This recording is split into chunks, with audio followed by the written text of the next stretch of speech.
Al-Habib Alawi bin Muhammad Thor Al-Haddad kepada gurunya Habib Keramat Empang Bogor yang terkenal dengan kewaliannya, kepahamannya, kema'rifatannya di dalam ilmunya para aulia Allah Subhanahu wa taala. Maka pada malam hari ini beliau Habib Alawi ingin bertanya penjelasan tentang bagaimana keramat itu terjadi kepada para aulia dan seperti apa halnya keramat itu. Dan ini terjadi dikarenakan sebabnya adalah mimpi di mana Habib Alawi mimpi datuknya Sahib Ratib Al-Habib Abdullah bin Alawi Al-Haddad. Qala radhiyallahu ta'ala anhu wa nafa'ana bihi bi ulumi fid dharain amin wa sa'altuhu radhiyallahu ta'ala anhu. Kata Habib Alawi, saya bertanya kepada guru saya Habib Keramat Empang Bogor Al-Habib Abdullah bin Muhsin Atas an ta'biri ru'ya, tentang ta'bir, ta'wil dari sebuah mimpi ra'aituha, yang mana mimpi ini saya lihat di dalam tidur saya. Wahia, mimpi itu tersebut seperti ini. Inni ra'aitul Habib Abdullah bin Alawi Al-Haddad fi jamin azim. Saya melihat di dalam mimpi saya bermimpi datuk saya Sahib Ratib Al-Habib Abdullah bin Alawi Al-Haddad, yang mana beliau sedang berada di perkumpulan yang begitu amat banyak jumlahnya. Wa huwa yatakallam, sedangkan saya lihat Habib Abdullah bin Alawi Al-Haddad sedang memberikan tausiah, sedang berbicara, sedang menjelaskan atas apa? Alalladzina yunkiruna karamatil auliya, atas orang-orang yang mana orang-orang tersebut ingkar terhadap karomat-karomatnya para aulia. Jadi Habib Abdullah bin Al-Haddad ini dimimpikan sedang berbicara membahas tentang orang-orang yang enggak percaya terhadap karomat-karomatnya para aulia. Wa ka'annahu yaqulu fi athnai kalamih, dan Habib Alawi ingat di dalam mimpinya tersebut beliau mengingat datuknya berkata seperti ini di tengah-tengah pembicaraannya, innalladzina yunkiruna karamatil auliya sababu ingkarihim innama huwal jahlu.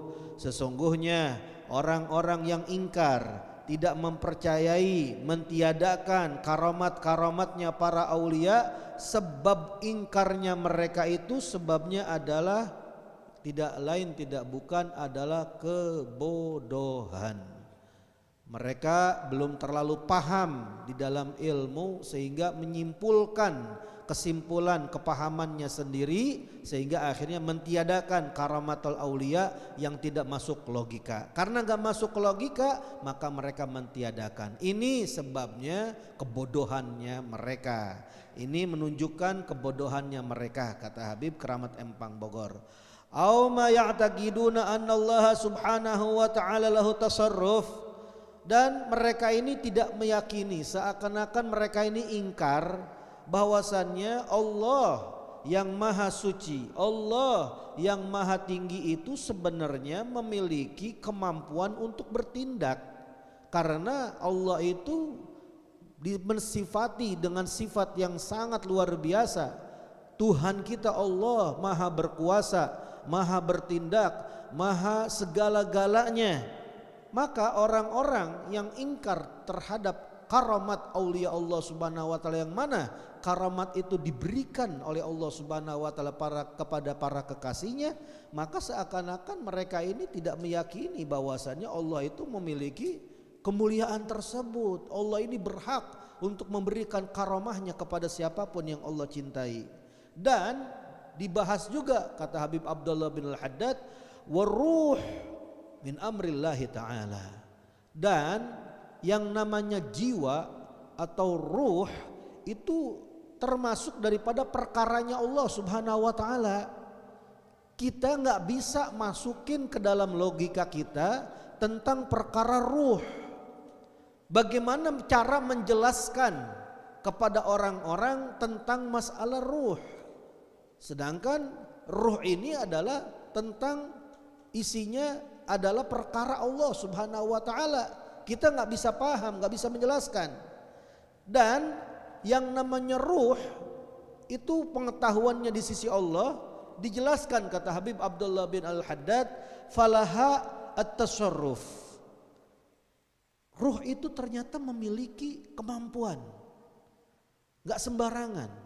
Sebagaimana badan manusia bisa bergerak dikarenakan ada ruhnya, sedangkan mayit atau bangkai tidak bergerak karena tidak ada ruhnya. Jadi ruh ini memiliki kemampuan untuk bertindak sehingga badan bisa bergerak. Otomatis ruhnya para aulia juga memiliki kemampuan di atas batas kemampuan orang-orang biasa.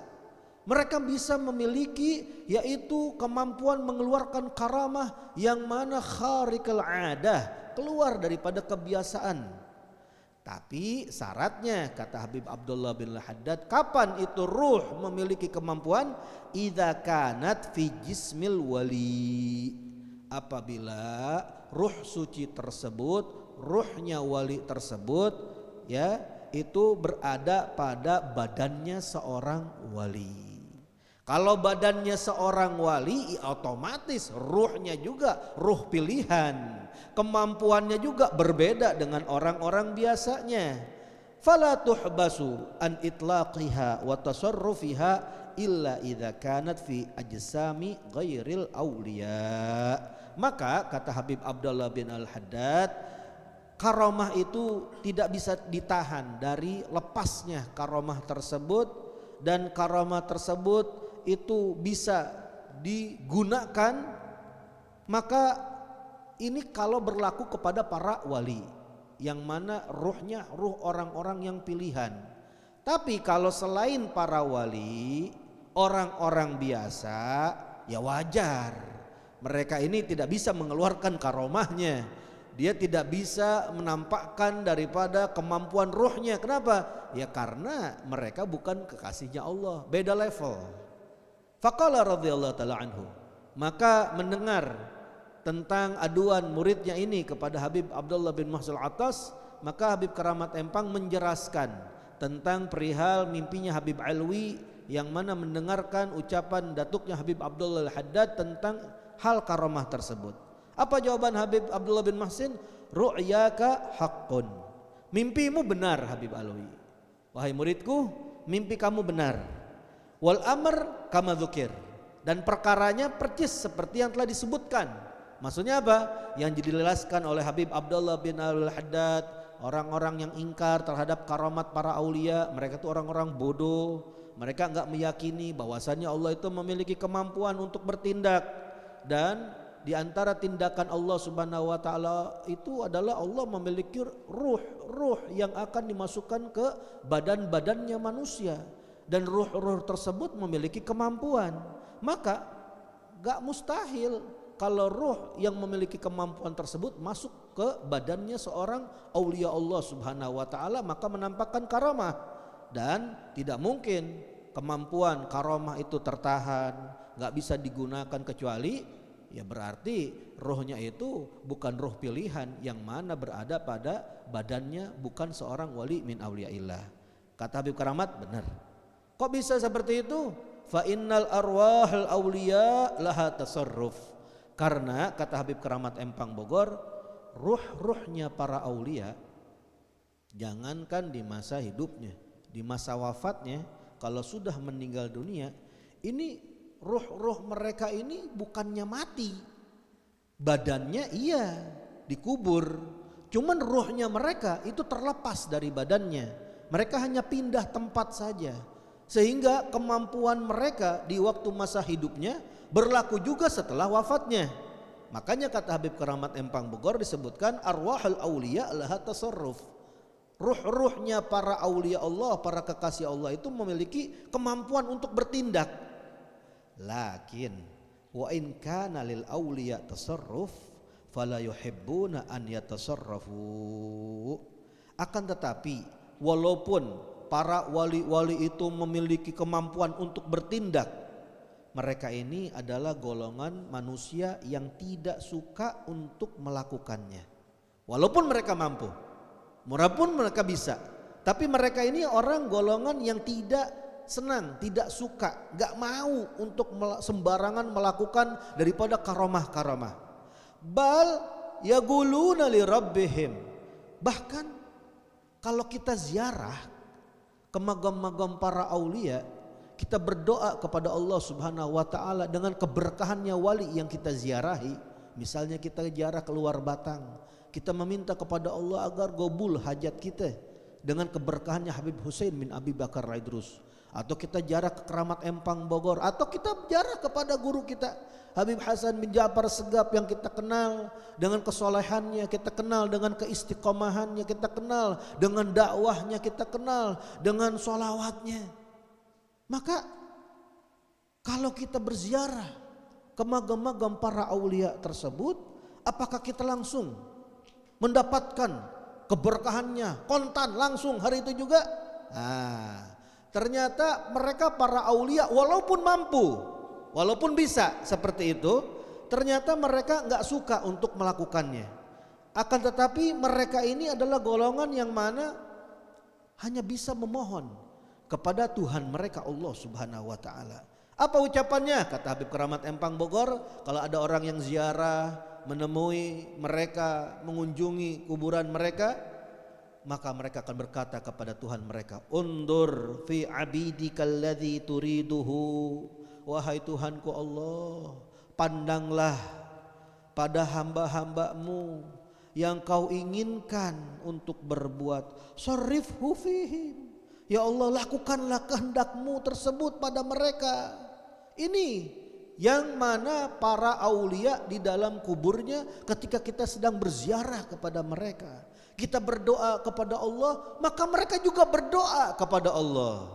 Mereka juga memohon kepada Allah. Mereka juga merayu kepada Allah. Ya Allah, pandang pada hambamu ini yang ziarah kepada saya.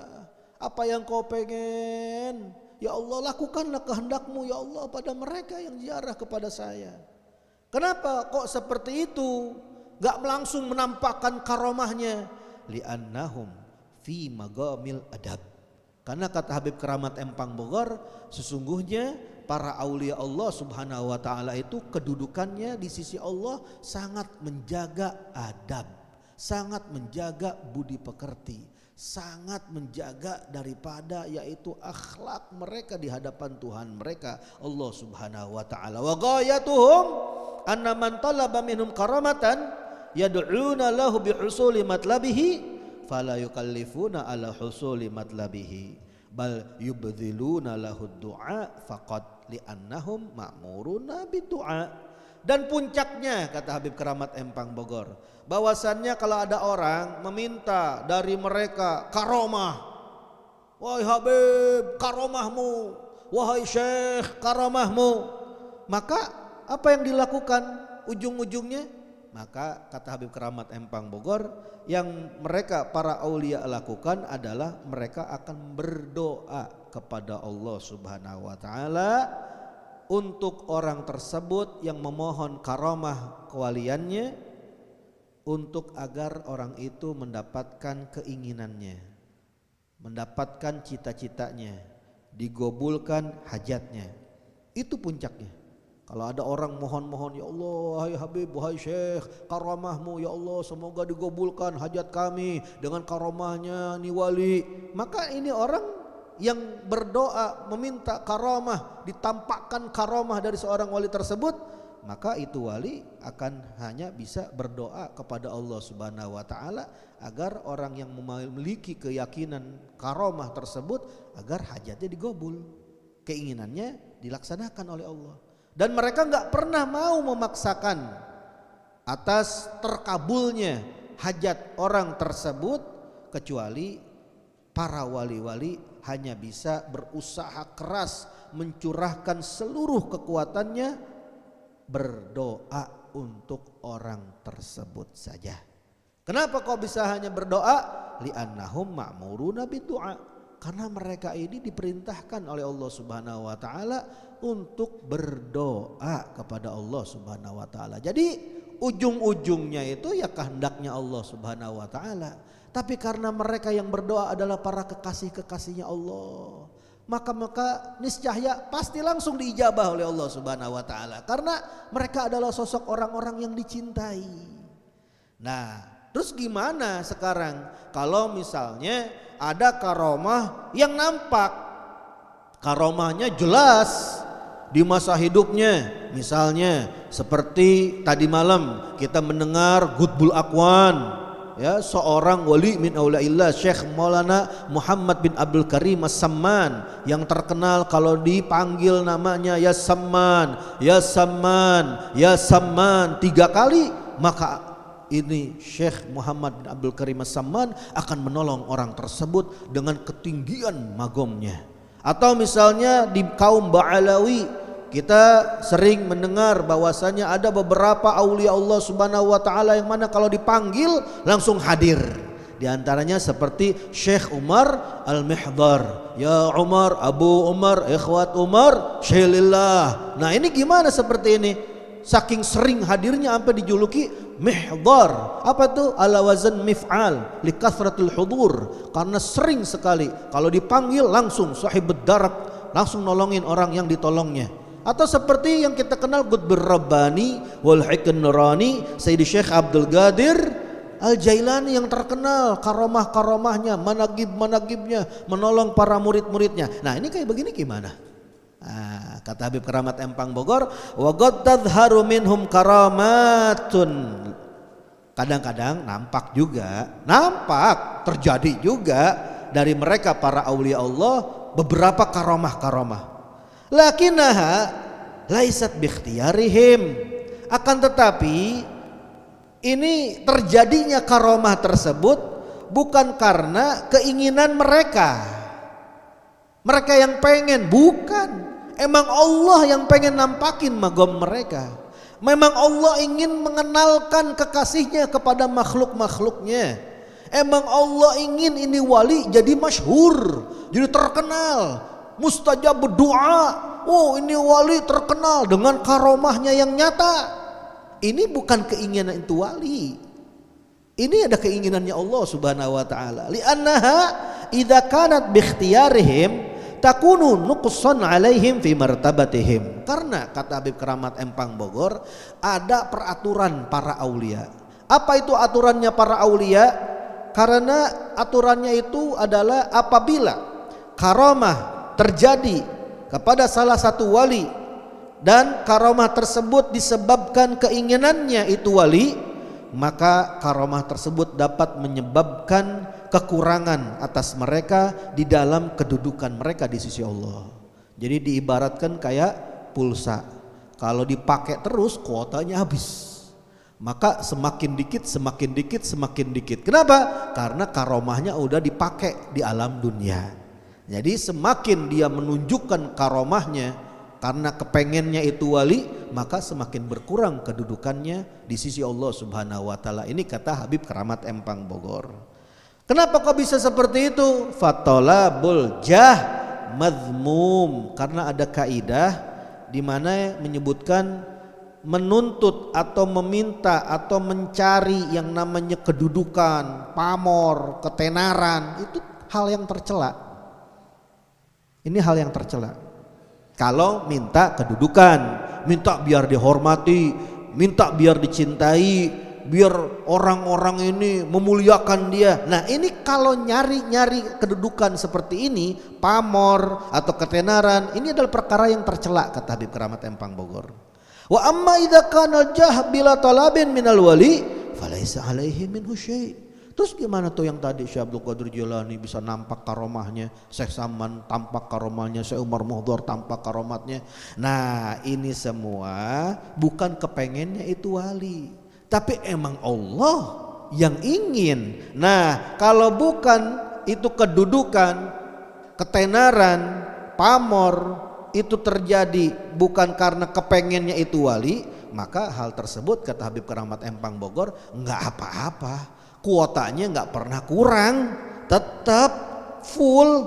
Bal liwali an yatawassal bi jahi nafsih. Dan anehnya kata Habib Keramat Empang Bogor, ini luar biasa ilmu pada malam hari ini, perkara-perkara tentang di luar pembahasan orang-orang alim biasa, tapi ini pembahasan tentang kewalian. Ini Habib Keramat Empang Bogor coba lagi jelasin. Kalau orang ya tawasul sama Syekh Abdul Qadir Jailani, minta kepada Allah berkahnya Syekh Abdul Qadir Jailani, gobul hajatnya, wajar. Kenapa? Karena dia minta kedudukannya Syekh Abdul Qadir Jailani. Atau dia minta di saat sedang terancam, ya Syekh Maulana Samman, ya Syekh Maulana Samman, ya Syekh Maulana Samman.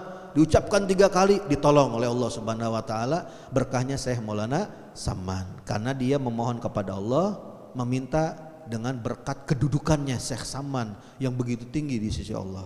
Tapi yang lucu nih, kata Habib Keramat Empang Bogor, ada loh beberapa wali, bahkan si wali tersebut berhak untuk apa? Untuk bertawasul dengan kedudukannya sendiri. Dia minta sama Allah Subhanahu wa taala dengan berkah dirinya. Dia minta agar digobul hajatnya dengan bertawasul kepada magomnya. Dengan kewaliannya sendiri, bukan dengan kewalian orang lain. Kalau yang tadi kan dengan kewaliannya Syekh Abdul Qadir Jailani, Syekh Saman, Syekh Umar Muhdar, wajar orang lain. Ini enggak, ini wali minta dengan dirinya sendiri kepada Allah Subhanahu wa taala. Emang ada? Ada. Kata Habib Keramat Empang Bogor, kanal Habib Umar bin Abdurrahman Al-Attas yaqul, ya Umar bin Abdurrahman. Saya punya datuk, kata Habib Keramat Empang Bogor, leluhur daripada seluruh bangsa Al-Attas, Al-Habib Umar bin Abdurrahman Al-Attas Sahib Ratib. Itu kadang-kadang beliau ini kalau ada hajat atau ada hal-hal yang mana menyulitkan atau hal-hal yang tidak enak, maka ini Habib Umar bin Abdurrahman Al-Attas ingin agar takdirnya itu dirubah dengan kebayaan, dengan meminta kepada Allah Subhanahu wa taala, bertawasul dengan kewaliannya sendiri, bertawasul dengan magomnya yang tinggi di sisi Allah Subhanahu wa taala dengan berkata, ya Umar bin Abdurrahman, wahai Umar bin Abdurrahman. Yang ngomong siapa? Habib Umar sendiri. Maka nggak aneh kalau Habib Ali bin Hasan Al-Attas Sahibul Masyhad beliau berkata, kul ya makrub Umar bin Abdurrahman. Wahai orang yang sedang sumpek, wahai orang yang sedang bete, wahai orang yang sedang susah, udah ngomong aja. Ngomong apa? Ucapin nama kakek saya, wahai Umar bin Abdurrahman. Pasti ditolong oleh Allah. Kenapa? Karena Habib Umarnya bin Abdurrahman Al-Attas sendiri sudah seperti itu katanya. Li'annahu ma tawassala bijahihi illa likaunihi qad hasala bihi naf'un li ghairihi tahaqqaqahu al-Habib Umar. Dan kata Habib Keramat Empang Bogor, kok bisa seperti itu ya modelnya? Ya, dikarenakan tidaklah Habib Umar bin Abdurrahman Al-Attas itu bertawassul dengan kedudukannya, dengan magamnya, dengan kewaliannya, kecuali disebabkan Habib Umar ini ya telah membuktikan langsung bahwa kedudukannya ini, magomnya ini, kewaliannya ini bisa bermanfaat untuk selain beliau. Jadi murid-muridnya itu banyak yang bertawasul dengan beliau dan murid-muridnya digobulkan hajatnya. Banyak para muhibbinnya yang bertawasul kepada beliau, akhirnya Allah tolong itu murid-murid muhibbinnya yang bertawasul kepada beliau. Dan beliau sudah membuktikan itu sendiri. Ternyata apa? Emang beliau ini bukan orang sembarangan, sehingga beliau bertawassul dengan dirinya. Kenapa? Karena sudah membuktikan orang-orang aja bisa dapat manfaat dari kedudukan saya, apalagi saya sendiri pasti lebih dapat lagi. Oleh karena itu kata Habib Abdullah bin Musa Al-Attas, wa Syekh Abu Bakar bin Salim yaqulu min athnai abyatin lahu. Lihat bagaimana sumbernya daripada kewaliannya, keilmuannya Habib Umar bin Abdurrahman Al-Attas yang dari gurunya Syekh Husain, yang mana Syekh Husain ini adalah putra daripada Fakhrul Wujud Sayyidi Syekh Abu Bakar bin Salim. Bagaimana Syekh Abu Bakar bin Salim itu mengeluarkan daripada tabajahnya. Beliau tahaddusan bin ni'mah di dalam satu gosidahnya, kata Habib Keramat Empang Bogor, wa Fakhrul Wujud fakhri Abu Bakar li yahmiha. Ini jelas kenapa beliau dijuluki Fakhrul Wujud, kebanggaannya alam semesta. Ya karena beliau sendiri yang ngomong, wa Fakhrul Wujudu fakhri Abu Bakar li yahmiha. Beliau sendiri yang memperkenalkan diri, saya ini Abu Bakar bin Salim, julukan saya adalah Fakhrul Wujud. Nah ini berarti apa seperti ini? Tahaddusan bin ni'mah. Beliau ingin yaitu orang-orang biar tahu Allah ngasih nikmat sama ana. Allah ngasih karunia sama ana, maka beliau ucapkan di dalam syairnya. Nah ini syair tersebut kata Habib Keramat Empang Bogor, yakni bidzalika nafsahu. Ini dia nih.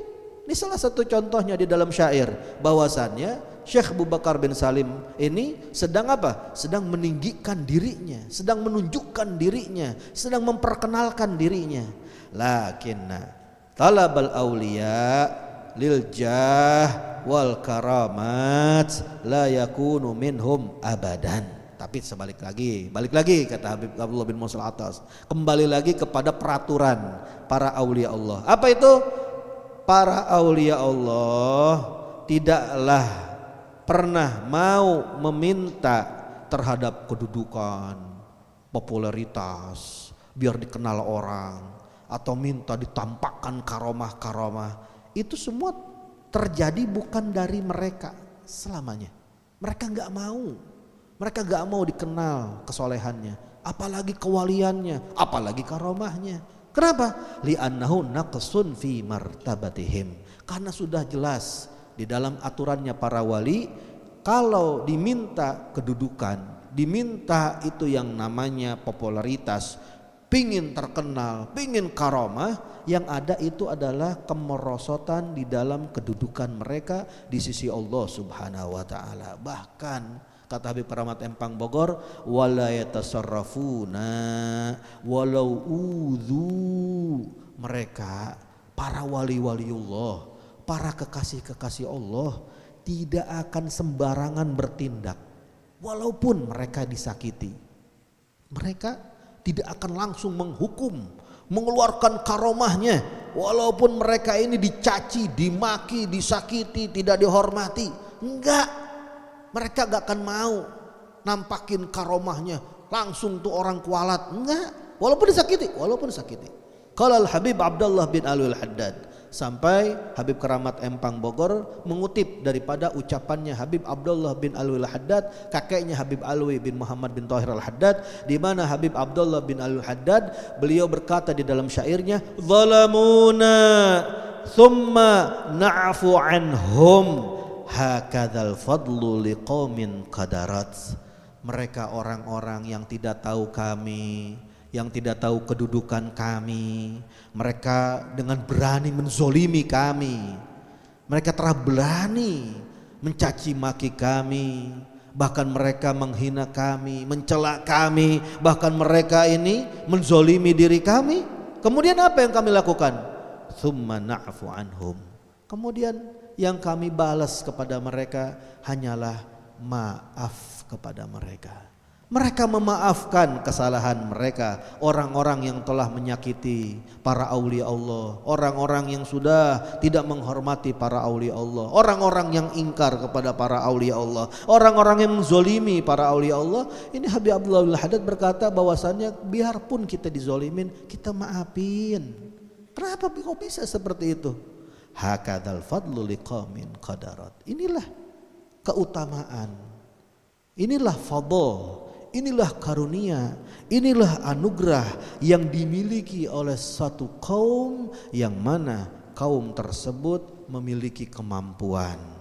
Fal'afu minhum liman zalamahum waqa'a ba'dal qudrah alaihim walidzalika fuddilu alaihim. Maka Habib Keramat Empang Bogor menutup di dalam nasihatnya dengan ucapan, maka memaafkan dari mereka para aulia Allah Subhanahu wa taala kepada orang yang telah menzolimi mereka, walaupun ini terjadi setelah mereka memiliki kemampuan untuk berbuat kepada orang-orang yang zalim.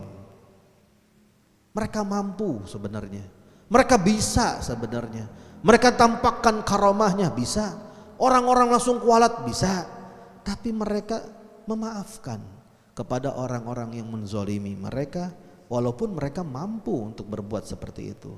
Nah, karena sebab inilah kata Habib Keramat Empang Bogor, fuddilu alaihim, mereka diutamakan di atas orang-orang biasa. Mereka memiliki anugerah, fadl, kedudukan di sisi Allah Subhanahu wa taala di atas orang-orang biasa dikarenakan kesabaran mereka, dikarenakan hilimnya mereka, dikarenakan mereka mengikuti datuknya baginda Nabi Muhammad sallallahu alaihi wasallam yang begitu kasih sayang, begitu rahmat kepada umat Nabi sallallahu alaihi wasallam. Walaupun Rasulullah disakiti, Rasulullah memaafkan, bahkan Rasulullah mendoakan baik kepada orang-orang yang jahat. Inilah penyebabnya Nabi Muhammad menjadi nabi yang paling utama di sisi Allah. Begitulah para aulia mengikuti jejak daripada Rasul sallallahu alaihi wasallam selangkah demi selangkah dengan sungguh-sungguh, sehingga mereka mendapatkan kedudukan yang begitu agung di sisi Allah Subhanahu wa taala. Sebagaimana kita lihat sendiri bagaimana guru kita Al Habib Hasan bin Ja'far bin Umar bin Ja'far Segaf yang telah merasakan berbagai ujian di dalam dakwah, di fitnah dan lain sebagainya, tapi beliau memaafkan kepada orang-orang yang menyakitinya. Sehingga gak aneh kalau kedudukan guru kita begitu agung, begitu mulia, sehingga orang-orang merasakan bagaimana keberkahannya dakwah Nurul Mustafa. Rabbi fanfa'na bi barakatihim wa hadinal husna bi hurmatihim wa amitna fit tariqatihim wal mu'afatin minal fitani.